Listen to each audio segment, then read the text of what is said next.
The Phoenix Arc.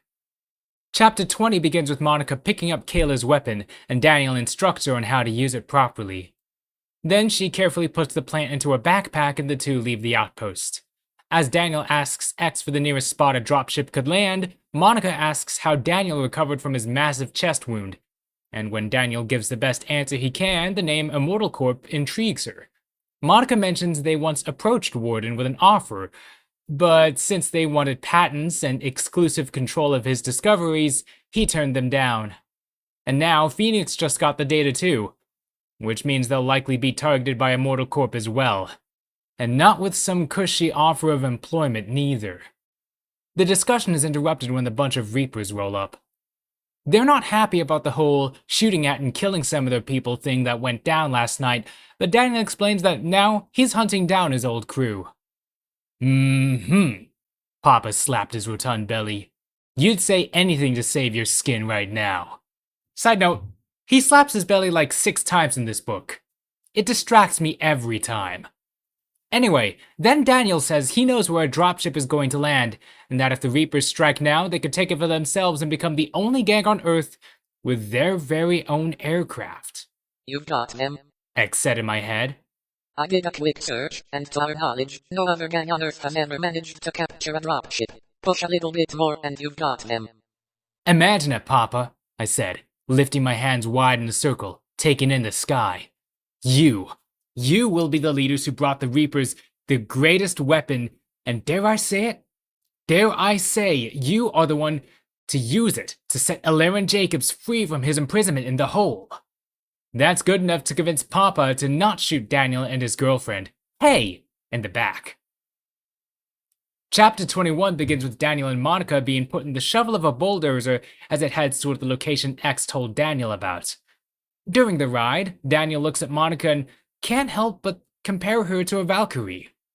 Monica notices him looking and things get a little awkward. Thankfully, the awkwardness gets interrupted when a pair of dropships appear on the horizon. The Reapers get ready to charge in, but then Daniel calls out to them. Let me talk to them, I shouted back to Papa. Let me talk to them before you kill everyone. Maybe I can get to a dropship without anyone having to be hurt. And if you can't, then we kill everyone? Papa asked. Sure, why not, Papa? I yelled back. Truth be told, if I failed, then a small war was about to break out. Daniel, son, I like you. You bring Papa good luck. You like a taller, wider son I never had. Papa laughed again and slapped his belly. Okay. You talk and get us a dropship. If you can't, then we kill them. As the Reapers hang back, with only the boulders containing Papa, Monica, and Daniel advancing, Daniel sees Wesley Cage with Jax, Luke, a bunch of soldiers clad in black armor, and some other guy with dreadlocks who looks happy to see Daniel. This happiness fades a bit when he realizes Danny doesn't remember him, so he shows off the wolf tattoo he's got, identical to Daniel's. This gives Daniel a terrible headache, and the man explains that Pack Protocol would recite a motto before missions. Spiritus non possunt occidere nostri. This he translates as, can't kill our spirit. Then he offers to explain Daniel's past if he just goes with Cage, something Cage himself supports, since now, they did capture the scientist. If Daniel just lets Warden get taken away, Cage is holding the folder with all the answers in his hand right now. Instead of accepting, Daniel confronts Cage over the lie about the superweapon, and he simply brushes off the accusation. Like what a Warden said before, control of food can change the fate of humanity, and that's more potent a weapon than any. These are perilous times, Daniel. Reports of aliens at the edge of our galaxy, colonies popping up now beyond Mars, and now the ability to plant and grow food in dead soil. This means more than just Earth. If this all works, we'll be able to grow food on the moon, on Mars, and beyond. And you control all of that, huh? I asked. You decide who gets that information, who eats and who doesn't? A memory flashed through my mind. It was a younger version of myself. Skinny, hungry, other kids with me that looked the same. I couldn't focus on it. I moved on. Not me, Cage said with a sad shake of his head. I won't decide any of it. I'm just a mercenary like you, Daniel. We're hired to do a job. We do the job, and life goes on. I can't let you take him, I said. Cage and the guy with dreadlocks, Echo, both expressed disappointment, having expected this response. Daniel offers one last chance to walk away without bloodshed. Cage just has to leave behind a scientist and a dropship. But Cage refuses. He's got his orders from the higher-ups, and he intends to follow them. Cage tells the soldiers to start putting the scientist on the dropship and to take off in 5. Echo stares down Daniel, and Daniel draws his mark too. Chapter 22 begins with Daniel shooting Luke in the head with a gas round, which, luckily for Luke, knocks him out rather than killing him. Then the Reapers charge in and everyone starts shooting each other, with Daniel firing a few more gas rounds into the soldiers Cage brought with him. Echo then shoots a gun that snares Daniel in an electric net that he struggles to escape. Roar! I roared in pain as I tried to free myself using every ounce of strength I could muster from my fatigued body. It was no use. I was too tired from lack of food. The cables the net was made from were too strong. Stop struggling, Echo told me as he approached, pointing his weapon at me. I don't want to have to set another electrode net on you. That would really suck. Monica spots her dad in the fighting, but rather than try to rescue him, she instead charges Echo, shooting both his shoulder and his weapon. As Monica tries to hold her own against the super soldier, X sends out a burst of electricity to fry the net Daniel's caught in, letting him cut himself free. Just as Echo's about to stomp out Monica, Daniel gets free and throws his knife right into Echo's throat. Like Daniel, this doesn't stop him so much as slow him down for a second, as he pulls out the knife and the two charge. The two struggle fiercely, but, like before, Daniel's too tired from all the other fights he's been in. Thankfully, before Echo can fully subdue Daniel, Papa rolls right over him with his bulldozer. You looked like you needed help, Daniel's son, Papa said with a smile, slapping his belly. Reapers help Reapers. Welcome to the clan. Oh, and thank you for our dropship. Chapter 23 begins with Daniel deciding he's not eager to see what state Echo's in after the bulldozer crushing, so he doesn't check. While one dropship was captured, the other, which Warden was put on, was able to take off, and it disappears into the night before anyone can stop it. Jax, Luke, Cage, and Warden are all gone.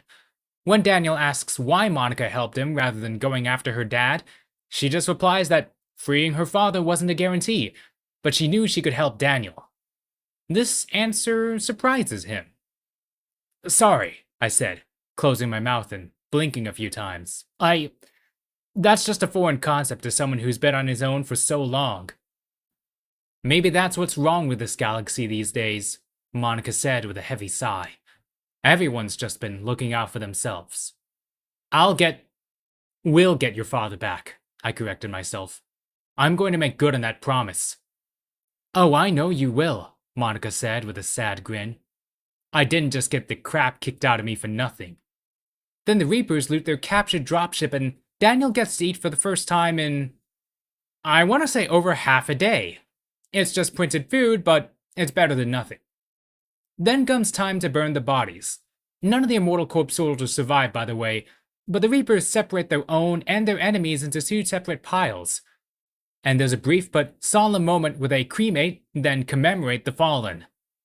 While I still don't know a whole lot about the Reapers, I do like this moment because it implies there's more to them than on the surface.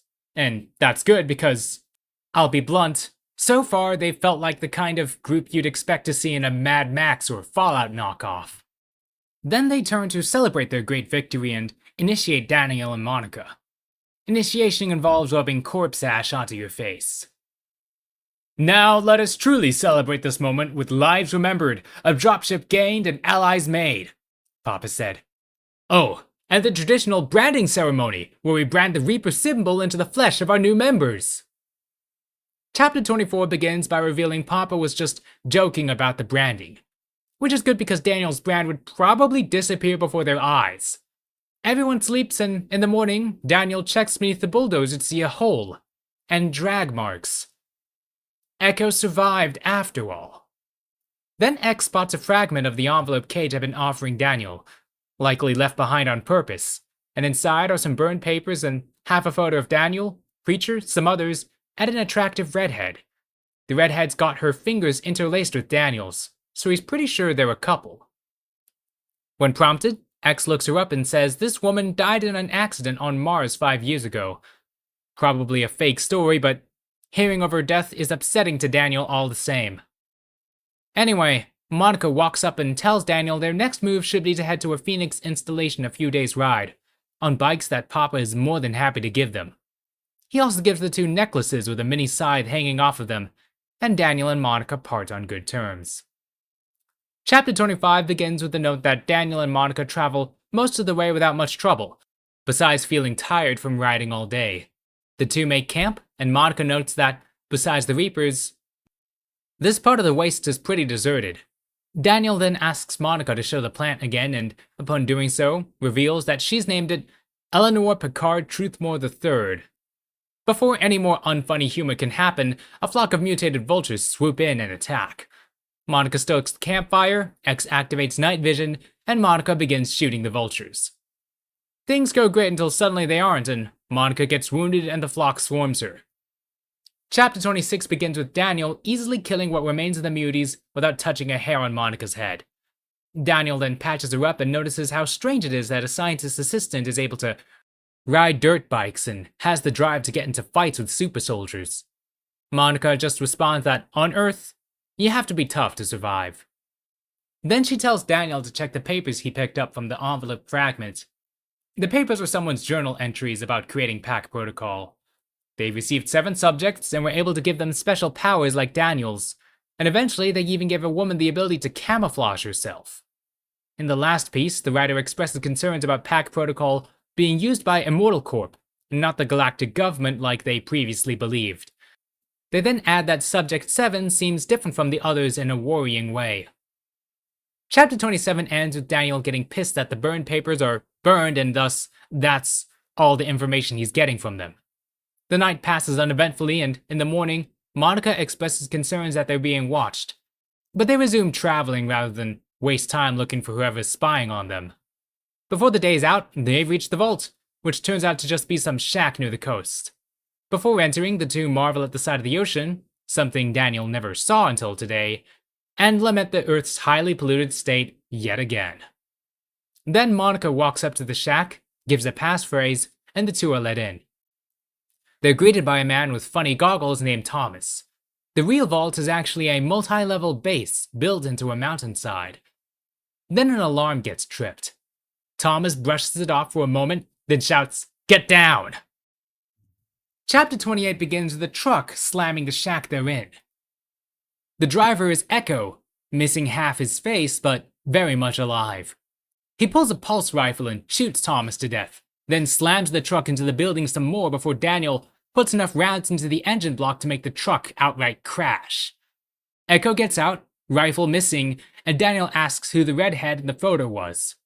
Echo says there's only one way Daniel gets answers, and then he charges. Daniel raises his Mark II, but Echo disarms him, and the two fight hand to hand once more. With plenty of energy this time, Daniel's able to pin Echo down and repeatedly slugs him in the face, only for Echo to laugh it off entirely. "When are you going to get it?" Echo asked with an eye roll. "We can't kill each other. We'll do this all day until we're both blue in the face. Besides, wouldn't you rather just come with me and we could talk about your fiancée? I can tell you what happened to her. I mean, you said you saw the picture, right?" When Echo said the word fiancée, images flashed through my mind of the woman in the image. She was smiling with me and laughing. I remembered kissing her. My chest exploded with emotion as my head did, with the memories racing through my mind like some kind of giant herd. "Daniel, bro, what fucking memories? That was 2 little snippets." And then X just tells him to try to ignore the memories and look over them once the fight's over, which mostly makes Daniel feel like he's being toyed with. It was a sick joke. Here were the memories I'd been craving for 5 years, only to be ignored and pushed to the side like a piece of furniture you're embarrassed to have at your house. Anyway, Echo takes the opportunity to shove Daniel off and get back on his feet, and the two keep hitting each other. That's when Echo confesses Daniel's fiancée was named Amber, and that Echo was the one who killed her at Immortal Corp's behest. I felt sick. More memories of sorrow and loss, emotions more than actual scenes erupted like a volcano inside of me. I'll be blunt, this just feels like Hellenwick but done. I rushed forward, doing my best to channel the anger I felt into something productive. Right now, the most productive thing I could think of was putting Echo down for good. I wasn't sure how I was going to kill him, but that wasn't going to stop me from trying. The two keep fighting, and then Echo explains that Daniel's memory was wiped by Immortal Corp shortly after Amber's death. They knew he'd turn against them once he learned what they'd done. Daniel gets some more vague mental images, and seeing an opening, Echo gets behind him and begins choking him out. I didn't do it for Immortal Corp. I did it for us, for the pack, Echo said into my ear. I did it for us. I know you can't see that, but she was going to blow the whole thing wide open to the Order. I had to. As he begins to lose consciousness, Daniel sees that, amidst the wreckage of the fight, a steel support bar is sticking out at just the right angle. Chapter 29 begins with Daniel running at the bar with the last of his strength, and he hits it with enough force that he impales both himself and Echo. He's able to get himself free of the bar first, but Echo can't recover fast enough to do so. Still able to speak, he tempts Daniel with some more info on his past, including some Hydra mission, but Daniel just knocks him out. Then a bunch of soldiers emerge from behind rocks in the shack to point guns at him and a now recovered Monica. Their commander, Shaw, gives the order to stand down. Then he greets Daniel and Monica. I've heard whispers of mercenaries like you. Commander Shaw released my hand. I'm happy to have you on our side if what you say is true. I will let you know that if you try anything, I will not hesitate to gas you, incarcerate you for the rest of your life, or suffocate you. However I need to put you down, I will. Despite the threats, Shaw mostly trusts Daniel due to Monica's vouching and Daniel's effort in defeating Echo, and so both of them are let in. Inside, Daniel sees a massive room filled with weapons, vehicles, and mech suits, and realizes just how big Phoenix's operation is. It's here Shaw drops a line that I do enjoy. We have much more than that, Commander Shaw said with a wide grin. You've met us at a very interesting time in our existence. We're on the brink of war. Then Monica shows the plant that she and Warden worked on, and seeing years of sacrifice finally bear some fruit just about moves the man to tears. There's still a lot of work, but now is the start of something better. The epilogue begins with Daniel getting a shower, food, and sleep. As I ran through the motions of each step, I played through the memories that seemed more like distant dreams. I remembered her. I remembered Amber. I remembered the pain. I relived the pain as I lost her again and again and over again. I knew I shouldn't dwell on it. I knew it would eat me from the inside out, but I had to explore these memories as far as they would take me. Yes, that's really all we get. Nothing about how they met, or how they fell in love, or even a brief vision, or something revealing that they really enjoyed each other's company. Nothing. Even John Wick gave us that much, and Helen is barely a character in the whole series on account of being dead. Anyway, then he goes to talk to Echo, who reveals nothing and just warns that now that the secret to real plant life is in the hands of two big groups, everyone will learn of it, and that'll mean danger for Daniel and everyone he loves. As Daniel goes to leave, the lights shut off and get replaced by blue emergency lights. They're already here! Echo yelled like a maniac. His voice reverberated through the room. You have no idea what's coming for you. And, yeah, that's the end of the book. My initial idea of trying to analyze Daniel and the book kind of fell by the wayside as I went on and remembered why I disliked it to begin with, cause trying to sift through the text to find what was and wasn't important felt blah. While finding out his past is something Daniel wants, this final section has Daniel make a big choice of his own volition and openly battle Immortal Corp to pursue what he thinks is right. That's about all I've got so far. And while later books do reveal a little more, I'm going to say that for now, Amber is as much of a character as Cheetah's great niece, or Helen Wick. You know, John Wick's wife. I'll admit, now that I'm actually at the end, I'm not so sure how to conclude this. My script broke 15,000 words for a book that just reminded me why I'm not actually sure I would recommend it. It repeats information over and over while not giving me very much descriptions or information I'm interested in, and the dialogue tends to take me out of the story a lot. But I'm still thinking about keeping going because, while on a word-to-word level, the story isn't all that great, and narratively I'm not super hooked either, it at least goes to the trouble of trying to be strange and go to strange places, which I do appreciate. Of course, if you ask, I could also switch to covering something else if you'd prefer. I'm always open to suggestions for what to read, especially since I haven't been doing enough of that in recent years. Anyway, big thanks to everyone who watched all 3 videos, and to the end of this one even, because, yeah, this was a long and somewhat dull journey for me, and I can only imagine it was just as much so for you. As usual, don't have too many specific plans for what the next video will be, so I'll just say I'll see you in the next one. Bye bye!